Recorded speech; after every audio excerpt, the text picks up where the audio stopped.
Quanto custa ser nômade por pelo menos um ano? Vamos considerar um cenário aqui onde você juntou uma grana ou tem uma renda mensal, vinda de trabalho remoto e quer viver viajando. Esse vídeo é para mostrar o quanto que nós gastamos no nosso primeiro ano de vida nômade. Seja você um casal, uma pessoa que viaja sozinha, essa nossa abertura de valores aqui pode te ajudar a fazer um bom planejamento financeiro. Para isso você precisa saber de alguns parâmetros para o cálculo do nosso orçamento. Primeira coisa que a gente precisa falar, deixar bem claro aqui para você que vai assistir o vídeo, é o período que a gente está falando desses gastos, né? A gente vai mostrar especificamente os gastos que ocorreram no início da nossa viagem, que foi no dia 1º de maio, até a gente completar um ano, ou seja, até o dia 30 de abril. Outra coisa importante para vocês saberem também é a nossa rota, né? A gente vai ficar falando aqui de gastos, mas tá, quais países que a gente passou para poder gastar esse tanto de dinheiro? Foram basicamente 4 países.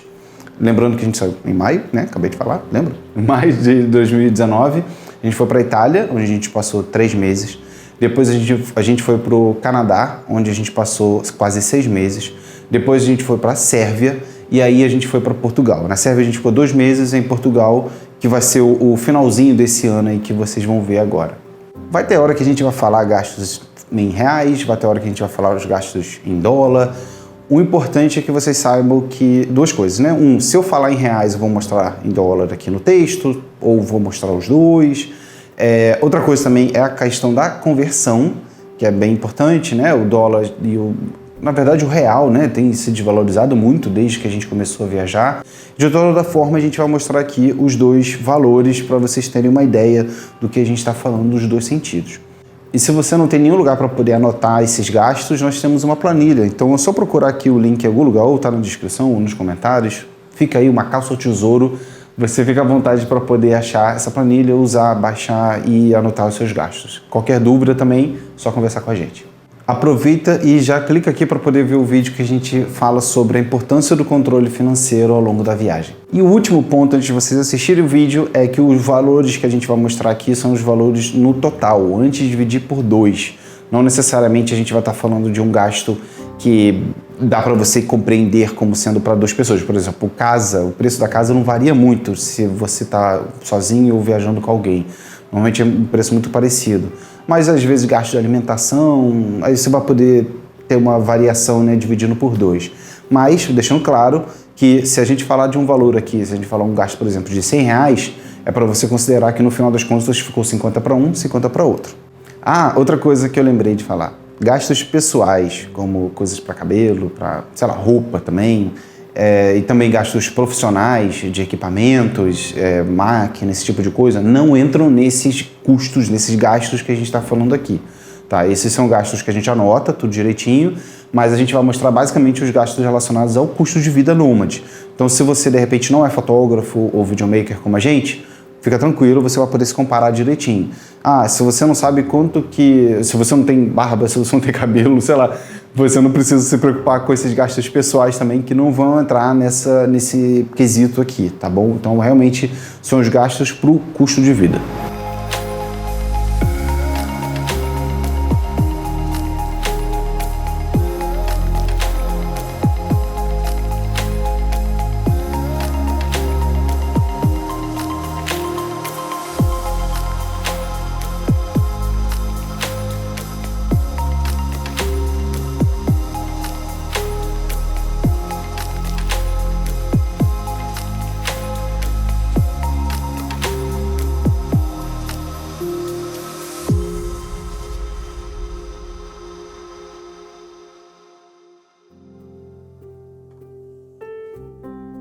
Vamos começar pelo custo de hospedagem, por ele ser o mais crítico para o orçamento de viagem. Durante praticamente todo o período a gente ficou hospedado em casa ou apartamento no Airbnb, exceto por 4 noites que ficamos em um hotel boutique em Montreal numa permuta em troca de foto e vídeo para eles. Normalmente a gente busca um lugar inteiro, ou seja, a casa toda só pra gente, sem mais ninguém. É importante que esse lugar tenha um espaço completo para cozinhar, internet estável e de boa qualidade, e que seja próximo de transporte público e supermercados. Consideramos entre aspas, luxo, ter máquina de lavar roupa, televisão, ar-condicionado e lavar louça. Achamos muitos lugares com todos esses itens de luxo no nosso orçamento, mas em outros mal tinham os que achamos fundamentais.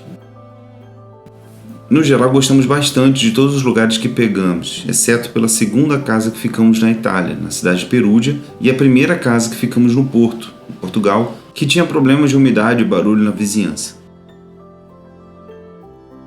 Definitivamente a última casa que ficamos, ainda no Porto, foi a melhor da viagem inteira por ser próxima a tudo e com uma estrutura excelente. Olha esse negócio aqui, tá vendo? Não dá pra ver não porque meu vestido é preto, né? Mas tem um microfone aqui.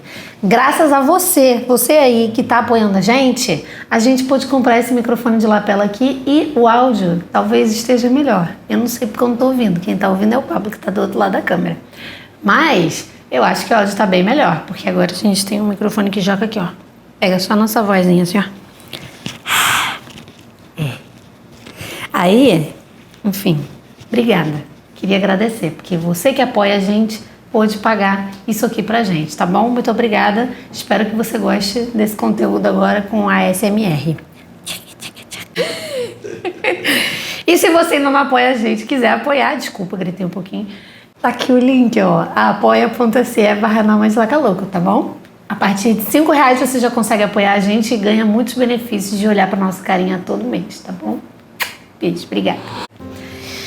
Agora vamos lá, né? Na Itália, a gente acabou começando com o Airbnb cagando regra pra tudo. Fizemos tudo errado, não recomendamos. Ficamos o quê? 3 meses na Itália, não é mesmo? Ficamos em 3 Airbnbs. Não recomendo fazer isso, tá bom? Então já começa aí, começamos errado. 3 Airbnbs, então, que a gente passou, 3 casas diferentes que a gente passou na Itália, e a média que a gente gastou nesses 3 meses de hospedagem foi de $750.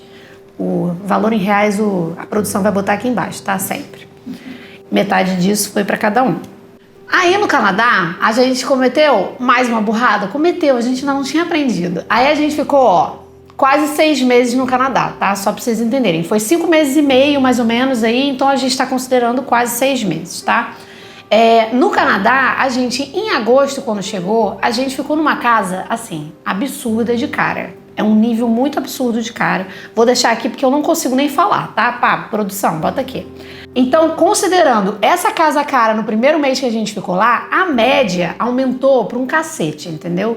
Então, foi uma média de Airbnb nesses quase 6 meses de $994. Tirando esse primeiro mês, se a gente for fazer a conta, tirando o primeiro mês, vocês entenderem, então diminuiu bem mais, porque a gente acabou pegando um quarto, né, em vez de um apartamento inteiro, e aí já cai para $750. Foi isso, né?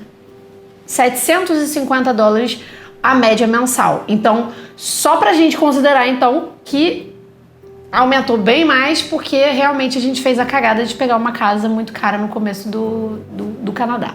Então, no Canadá, se contar, a gente ficou em 2 Airbnbs no geral, assim, de mais de longa duração.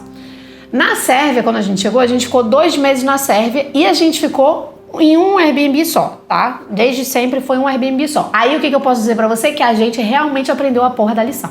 Finalmente aprendemos a lição e ficamos em um Airbnb só. Na Sérvia, então, a gente conseguiu um preço bem melhor e a nossa média mensal de gastos de hospedagem baixou para $609. Em Portugal, considerando só esses primeiros 2 meses, né, como o Pablo já falou, a gente já ficou muito mais, só que considerando para fechar o ano certinho, em Portugal a gente ficou em um Airbnb só. Depois desses 2 meses aí que a gente está contando aqui, a gente foi para mais 2 Airbnbs. Porém, a gente ficou numa casa péssima em Portugal, não recomendo, não vou nem dar o link para você nunca passar longe desse negócio.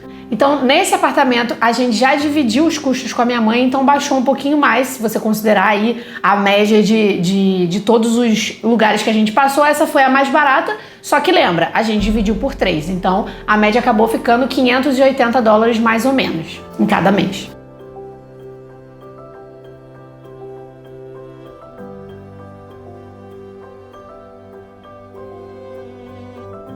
Foi aqui que a gente perdeu dinheiro, basicamente. Só com a pandemia que fomos perceber o quanto gastávamos em restaurante e o quanto que isso impactava no nosso orçamento mensal.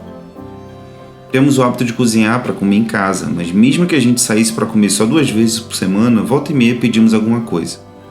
Nos demos o luxo também de experimentar a alta culinária tanto na Itália quanto no Canadá, restaurantes chiques em datas especiais, mas não necessariamente que custava o valor de um lugar no mês.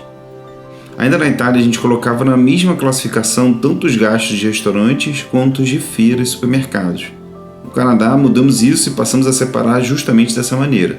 Restaurante de um lado, feira e supermercado do outro. Na Itália, a gente gastou uma média de $650 por mês nesses 3 meses que a gente ficou por lá. Então, lembrando que na Itália a gente ainda não separava os gastos entre restaurantes e alimentação. A gente estava gastando tudo junto aqui, tá? Então, estou chamando tudo de alimentação como um todo. Mas a gente, na verdade, comia muito pouco fora, a gente realmente cozinhava bastante, a comida era muito barata, de uma altíssima qualidade. Já no Canadá, os nossos gastos com alimentação, lembrando que incluindo aí restaurantes e supermercado, eles aumentaram bastante. A oferta de comida no Canadá, ela é para todo tipo de cultura, para todos os gostos. Então tem tantos restaurantes de culinárias diversas quanto supermercados de culinárias diversas. Então a gente pôde comprar lá, sei lá, farofa, pão de queijo, esse tipo de coisa. E no restaurante, a gente podia ir no restaurante tailandês, a gente podia ir no restaurante chinês, japonês, americano, enfim, tinha coisas de tudo quanto é tipo.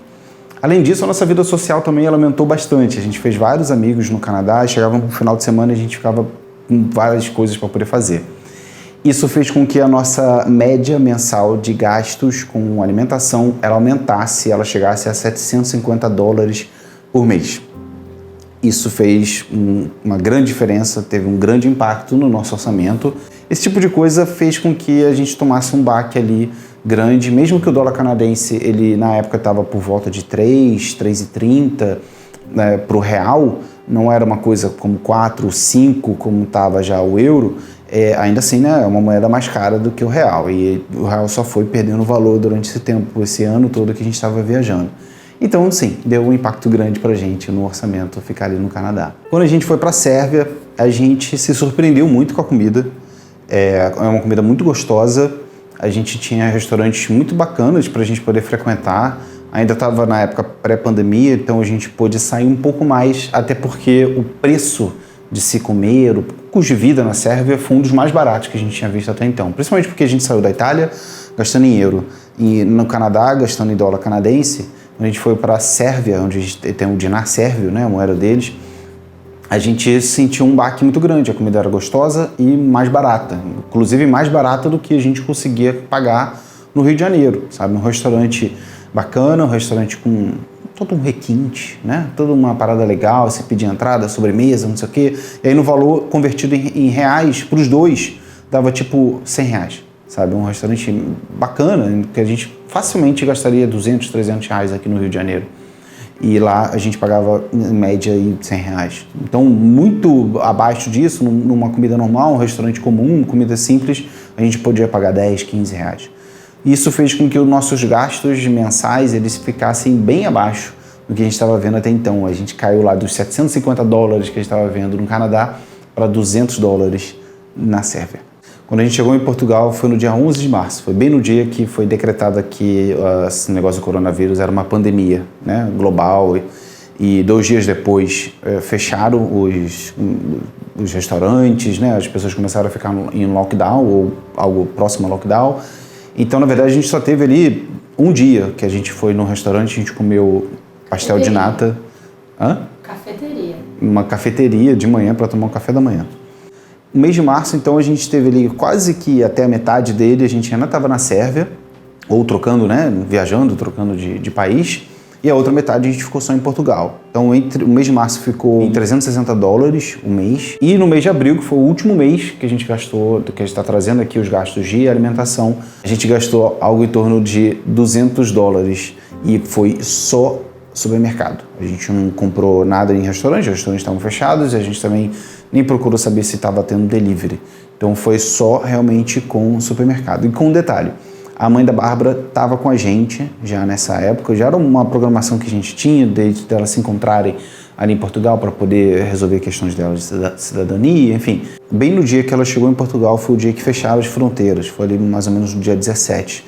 Então os nossos gastos aqui eles foram divididos para 3, mas aí a gente está trazendo a nossa parte, né? Multiplicado por 2, para ter uma ideia de que é a nossa proporção dos gastos. Obviamente que algumas coisas ficaram mais fáceis da gente dividir, como A gente vai falar em outros gastos, mas a parte de alimentação ficou, nesse último mês aí que a gente está trazendo no ano, ficou nosso menor valor praticamente, né? $200 aí só de supermercado.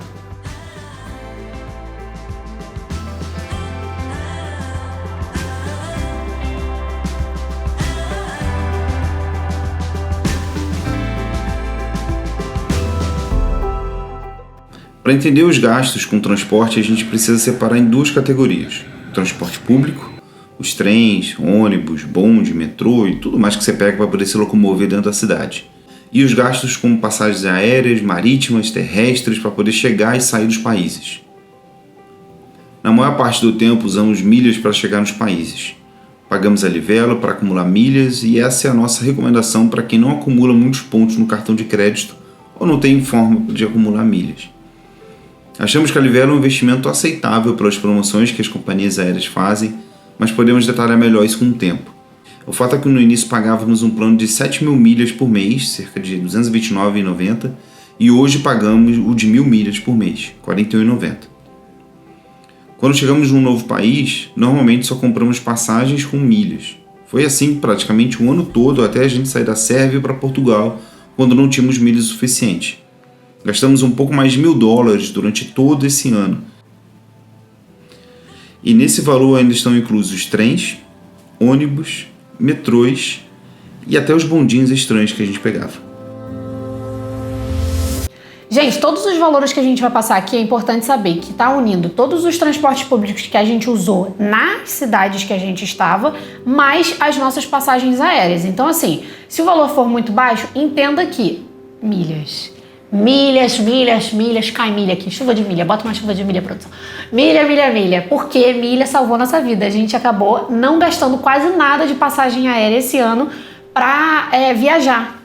Então foi muito bom pra gente ter esses gastos. Acabou que a gente tendo gastos muito no cartão, né? A gente ganha pontos e troca por milhas, então não entenda que esse valor sim tá fazendo parte sim desse valor baixinho que eu tô passando aqui, ou a passagem aérea, porque aí entra só a taxa de embarque, né, que a gente acabou pagando, porque acho que só uma vez que a gente não pagou nada de taxa de embarque. Só pra gente lembrar e frisar aqui que é super importante você estar num lugar onde tenha transportes públicos muito próximos, né, que tenha uma oferta boa de transporte público, e pra dizer assim, o que é considerado transporte público pra gente, super importante de ter. Metrô, principalmente, quando tem metrô é a melhor opção que a gente pega.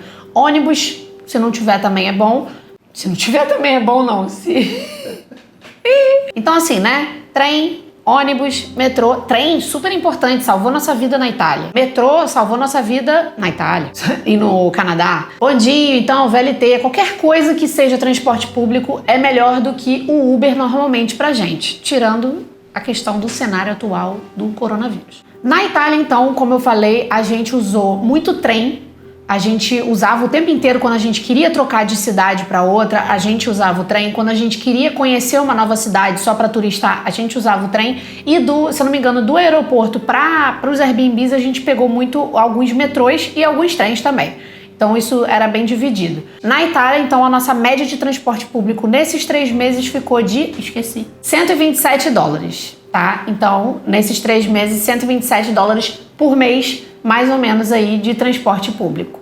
Já no Canadá, a gente acabou usando muito o metrô, porque tinha metrô para tudo que é canto. Ó, a rede metroviária, olha, nossa, a arquiteta em mim está feliz nesse momento falando rede metroviária. Professor, cadê você? Nesse momento aqui, Vinícius, lembrei de você.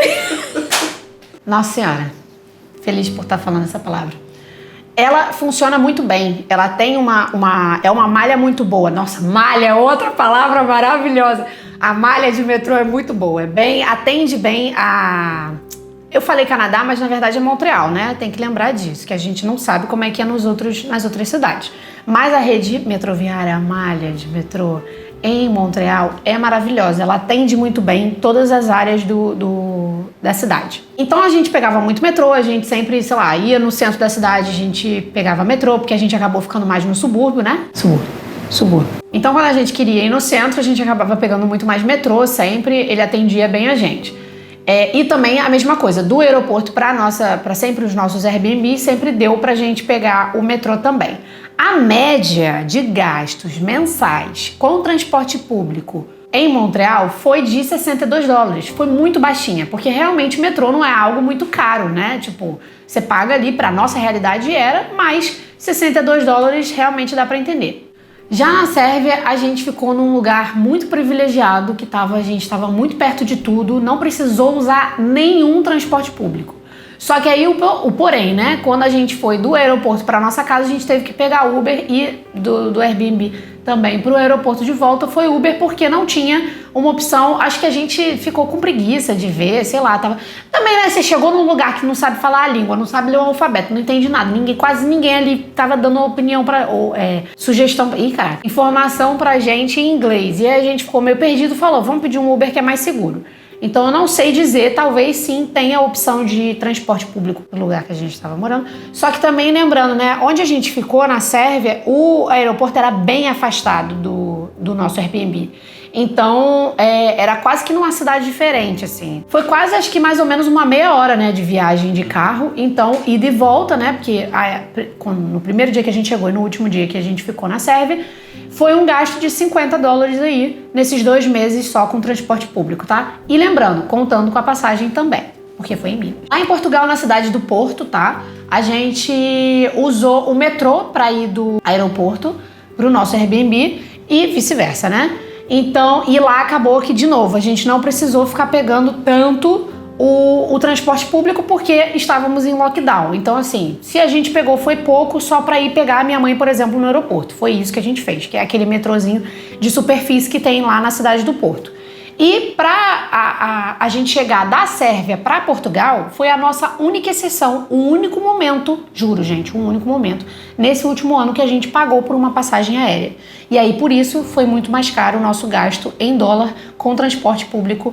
Com transporte no geral, que a média foi de $550 nesses 2 meses que a gente ficou ali em Portugal para fechar esse ano. Recomendamos fortemente que você esteja sempre com um seguro viagem contratado. Esse seguro é só para emergência, ou seja, não dá para fazer exame de rotina. É o tipo de coisa que é bom ter e torcer para nunca usar. No início usávamos o seguro da World Nomads, mas depois de 6 meses, quando fomos renovar, o seguro ficou bem mais caro. Daí a gente optou pela Safety Wing por uma questão de preço mesmo. Caso o seu cartão de crédito seja Platinum ou Black, provavelmente você tem direito a um seguro saúde pelo cartão mesmo, por até 30 ou 60 dias. Temos um cartão Black da Mastercard e temos direito a 60 dias. Quando fomos para a Sérvia, pagamos a taxa de embarque com esse cartão e com isso poderíamos acionar o seguro dele caso precisássemos. Graças a Deus nunca precisamos acionar a emergência médica. E o total que a gente gastou nesses 12 meses, né, os primeiros 12 meses nossos como nômades viajando fora do Brasil foi de...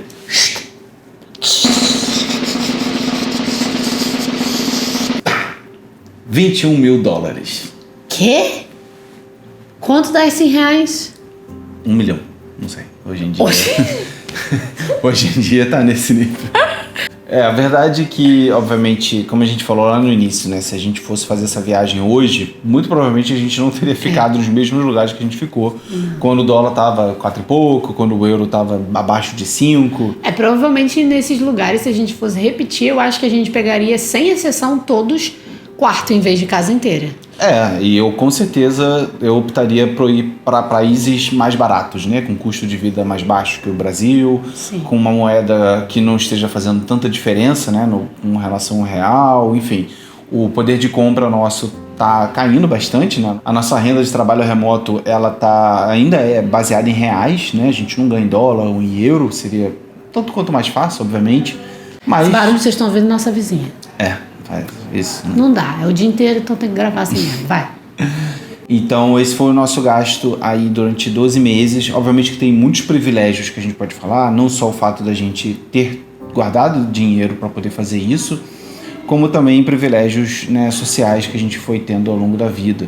Nós, como a gente já falou já em outros vídeos, a gente começou a viajar com dinheiro que a gente guardou do nosso trabalho, não foi uma herança que recebeu, não foi um mérito que os nossos pais nos deram, mas também foi um estilo de vida que a gente escolheu ter para poder fazer a nossa viagem aí enquanto vivemos a nossa vida, né? A gente se conhece, a gente explora outros lugares e tem um preço, né? Obviamente tem um preço. Eu sei que nesse valor vai ter muita gente, principalmente o pessoal que foi para o leste europeu desde o início, ou que foi para o sudeste asiático, a galera vai falar que dava para viver a vida toda gastando esse valor. E eu entendo, eu concordo completamente, né? Mas o nosso ponto de vista aqui, a nossa intenção é realmente mostrar o quanto que a gente gastou. Sem julgamentos, se foi abaixo ou acima do que deveria ser. Sim, e o lance é para justamente dizer isso. É possível viajar com menos? É. O nosso estilo de vida é esse. Se você tem vontade de viver mais ou menos seguindo o nosso estilo de vida, qual que é o nosso estilo de vida? Tá? 1 milhão de vídeos aí pra vocês verem aí que mostra como que é o nosso estilo de vida. Mas se você tem um estilo de vida, quer ter um estilo de vida parecido com esse nosso, viajando, é mais ou menos esses os gastos que você vai ter se a moeda estiver próxima dessa que a gente pegou. Nesse momento foi esse gasto. Esse gasto. E lembrando que também, né, a gente passou por muitos lugares que a gente estava em alta temporada, a gente passou por lugares onde o real não era tão desvalorizado quanto é hoje e, infelizmente, hoje está super desvalorizado, né? Então, enquanto a gente tiver a nossa moeda realmente desvalorizada, a gente hoje, por exemplo, mudaria completamente a nossa rota pensando que a gente precisa manter mais ou menos o mesmo orçamento, porque a gente não ficou rico do dia para a noite para poder aumentar muito mais esse orçamento. Então, hoje, esse orçamento continua o mesmo, né? Só depois do Canadá que realmente baixou, como a gente falou nesse vídeo. Aqui. Adoro fazer isso. Mas sim, tem várias opções de você viajar muito mais barato ou muito mais caro que isso, seguindo outros estilos de vida. Esse é o nosso. E como você já sabe, né, quem está acompanhando aí nas redes sociais, a gente está no Brasil nesse momento que a gente está gravando o vídeo. A gente voltou para o Brasil mais ou menos em julho de 2020 e a gente tem a intenção de fazer um segundo vídeo desse mostrando o nosso segundo ano de vida nômade, ou o primeiro ano de pandemia. Daqui a pouco vai fazer 2 anos, né? Exatamente. Vai fazer 1 ano desde que a gente voltou, então a gente vai poder fazer um vídeo basicamente sobre o nosso custo de vida nômade na pandemia. E aí vocês vão ver que vai ficar um negócio bem abaixo, por vários motivos. Acho que a gente também aprendeu a nossa lição. E a gente aprendeu. Finalmente aprendemos nossa lição! Mas valeu a pena a gente ter passado por isso, sabe? Foi uma experiência muito boa, enriquecedora em vários sentidos. Como a gente fala sempre, né? Eu acho que se você tendo a oportunidade, você tendo esse privilégio de poder viajar, é interessante. Mas se você puder ter maneiras, né, de ganhar dinheiro antes de você começar a viajar, talvez seja mais interessante, mais sustentável. Mas vai da vida de cada um, se joga se você puder. Se você tiver essa oportunidade no momento, né, que o mundo também permitir, eu acho que vale a pena para você se conhecer. Ao longo desses gastos aí que vocês estão vendo, ao longo muita coisa aconteceu na nossa vida pessoal e profissional. Então a gente mudou muito. Obviamente a gente está falando aqui sobre números, mas a gente pode falar em vários outros aspectos também, o quanto que a gente enriqueceu, né? Então, como fala aí, né? Quando você está viajando, o dinheiro não é gasto, é investimento. Então, de certa maneira, eu concordo com isso, sabe? É o nosso estilo de vida e a gente mudou muito nesse último ano, nesse primeiro ano de vida nômade aí. Conta pra gente aí se você achou muito caro, muito baixo. Foi caro, a gente tem que aceitar que foi caro, né? Foi caro. Foi caro. A nossa realidade foi caro. Mas a gente, graças a Deus, conseguiu pagar por tudo isso. Ninguém ficou endividado, né? Porque a gente tinha um planejamento anterior que a gente conseguiu juntar, ter uma reserva para isso. Mas se fosse o caso de a gente não ter uma reserva, provavelmente a gente teria ficado endividado. Com certeza, a gente não teria feito a viagem. Porque a gente não tinha um trabalho, a gente começou a ter um trabalho no meio da viagem, né? Mas esse é papo para um outro vídeo. Para outro vídeo. Beijo. Tchau, beijo.